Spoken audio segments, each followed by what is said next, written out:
C'est étonnant, non? Seine-et-Marne, ça vient. Attention, vous avez vos papiers? Attention, va falloir gueuler, hein. 1, 2, 3, 4. Nous sommes le tribunal dont on parle dans le journal, qui juge et qui condamne les messieurs comme les dames, avec nous pas d'innocents. Tout le monde il est coupable. Nous en faisons le serment avant que vous ne passiez à table. Pas question de mentir, pas moyen de s'en sortir. Il y a vraiment rien de pire que les flagrants délits.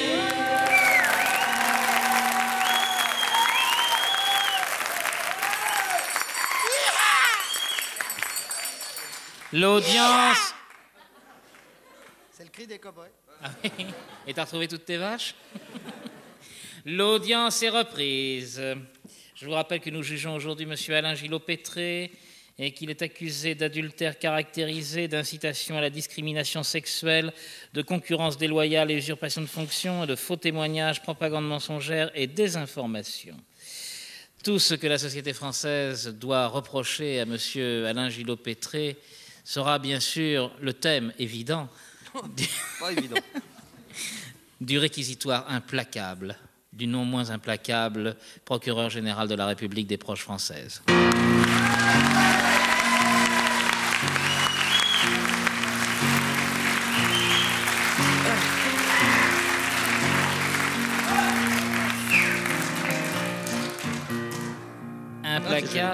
Implacable, mais non moins plaqué quelquefois quand même, comme tout le monde.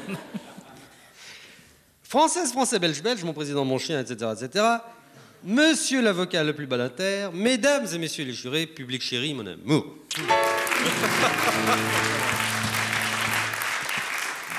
Bonjour ma colère, salut ma hargne, et mon courroux, coucou. Sale temps, les mouches pètent.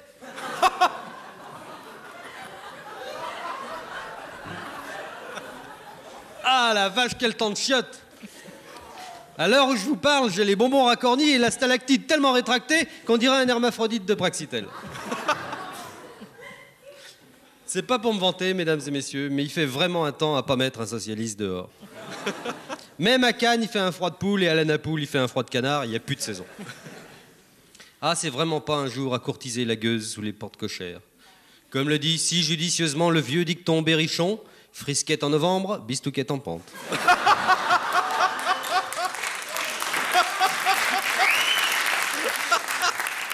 C'est la culture. C'est simple, dans l'état où vous me voyez, je suis réduit à l'impuissance avec mes fesses froides et mon gilet pétré. Je serais incapable de violer une motte, même de beurre. J'ai essayé. Oui, j'ai essayé pourtant. J'ai essayé l'autre soir. C'est vrai. J'ai essayé chez Maxim's. C'était le jour des morts.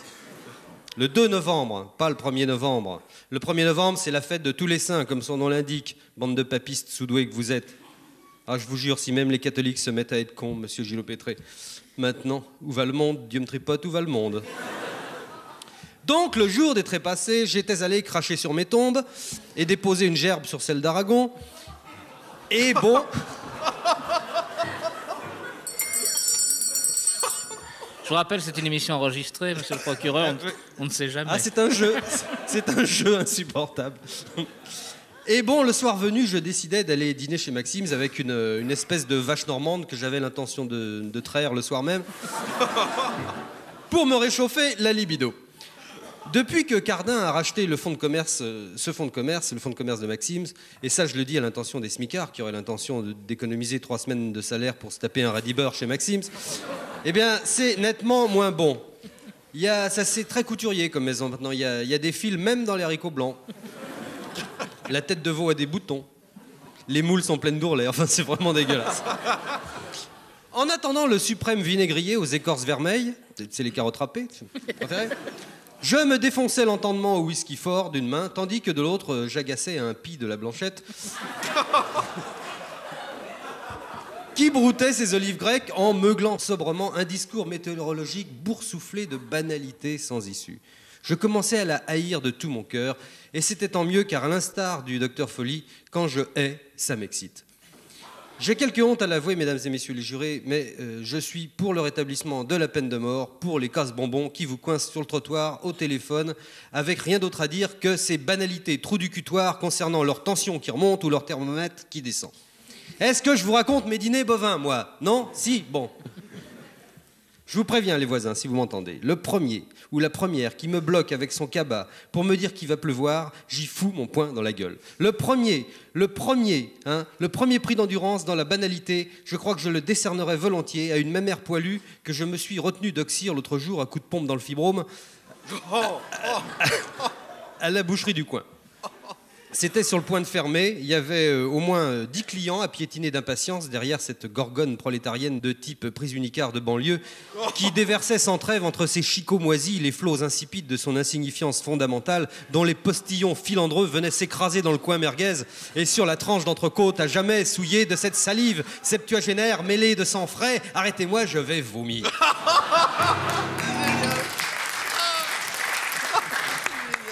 Mes compagnons de queue et moi-même ne commençâmes... Mais non, c'est chez le boucher. Ah. Obsédé. Mes compagnons de queue et moi-même ne commençâmes à souffler que quand cette répugnante sorcière consentit enfin à ouvrir son porte-monnaie pour payer ses 100 grammes de foie de génisse, sans cesser d'ailleurs de gémir, et ni de débattre en solitaire sur les incidences conjuguées des variations hygrométriques et de la pleine lune sur sa putain d'arthrite du genou. Tandis que la bouchère blasée enrobait sans l'entendre ce pépiage insipide d'une poignée de nomatopées de circonstances. Ah ben oui, ah ben je comprends, ben oui, ah ben que voulez-vous, et disent qu'ils nous font sang. Ben oui, eh ben au revoir madame.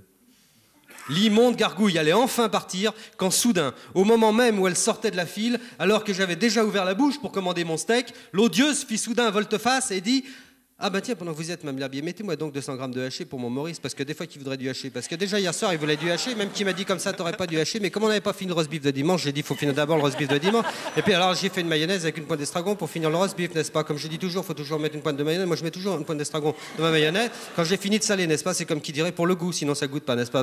Bah tiens, attendez, pendant que vous y êtes, mettez-moi 150 grammes, monsieur Lherbier, parce que ça fait pas grossir, on peut pas dire que ça fait grossir. Dites-moi à propos de grossir, vous avez vu Madame Le Brissou comme elle a grossi? Oh bah, comme je dis toujours, à son âge, faut faire très attention, après 50 ans, c'est la cinquantaine, n'est-ce pas? Alors, la pauvre Madame de Brissot, oui, vous savez, vous savez qu'elle ne voit plus venir maintenant. Quand elle s'est enfin décidée à sortir, j'en étais à rêver de l'accrocher sous le menton au crochet à bœuf du boucher. Et puis, je l'ai regardé s'évanouir à petits pas menus et trébuchants vers sa solitude misérable de pauvre vieille et le 6e étage sombre et bas où son vieux devait attendre son mou en regardant le journal des cons et des non-comprenants avec le chat calé sur le rhumatisme articulaire. Et je me suis dit que j'étais bien peu charitable, mais que ça devait être à cause du temps qui était vraiment dégueulasse, à cause de ce salaud de Gillot Pétré. Froid de novembre, cache ton membre, disait Théillard de Chardin.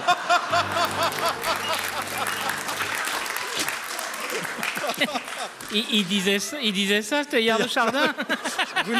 Je note, monsieur le procureur. Cache ton membre avec 2 M, 2 couilles et 2 M.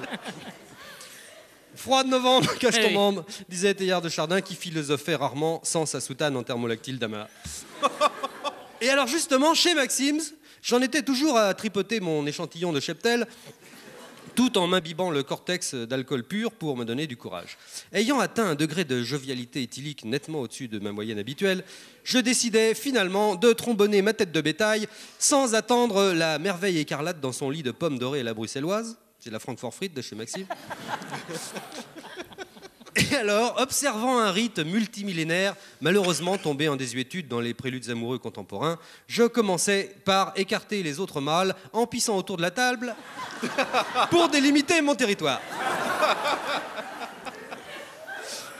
Soyez mienne maintenant, Priscilla, mon amour, dis-je au sac à bouse. Que la cour m'autorise à garder pour moi la fin de ce conte de fées finement nimbé de tendresse bucolique. Mais enfin, ma vie privée ne regarde que moi, merde quoi. Je dirais simplement, pour conclure, que mon inconséquence rédhibitoire, et quand je dis rédhibitoire, je baise mes mots, mon inconséquence conduisit le maître d'hôtel, indifférent à mon amour, à nous pousser à la rue, où, si j'ose m'exprimer ainsi, j'appris le caniveau d'une main en beurrant ma laitière de l'autre. Depuis ce jour, je suis tricard chez Maxim's. Alors, quand j'ai une idylle, je me la serre chez la serre. Donc, et la fulgurance de mon raisonnement m'étonne moi-même, Alain Gillot Pétré est coupable. Encore que je lui reconnaisse volontiers une circonstance atténuante, celle d'avoir réussi à faire passer une once de poésie et un doigt d'humour dans l'austère expression météorologique. C'est à ma connaissance la seule tentative d'humanisation de cette science depuis l'almanach des 4 saisons d'Alexandre Vialat, dont les prévisions météorologiques pour l'hiver 1965 nous révélèrent pêle-mêle que, je cite, « Fin décembre, le loup, appelé ainsi à cause de ses grandes dents, dévore des personnes telles que sous-préfets ou employés de la municipalité. Il mâche la personne et il en emporte un os pour le finir dans sa petite chambrette. Le thermomètre peut alors atteindre moins 40 en Sibérie, où il arrive qu'on trouve sous la glace un os de mammouth grand comme un chef de gare. On dit alors que l'hiver est rigoureux. » Mais Maître Régaud vous en convaincra mieux que moi.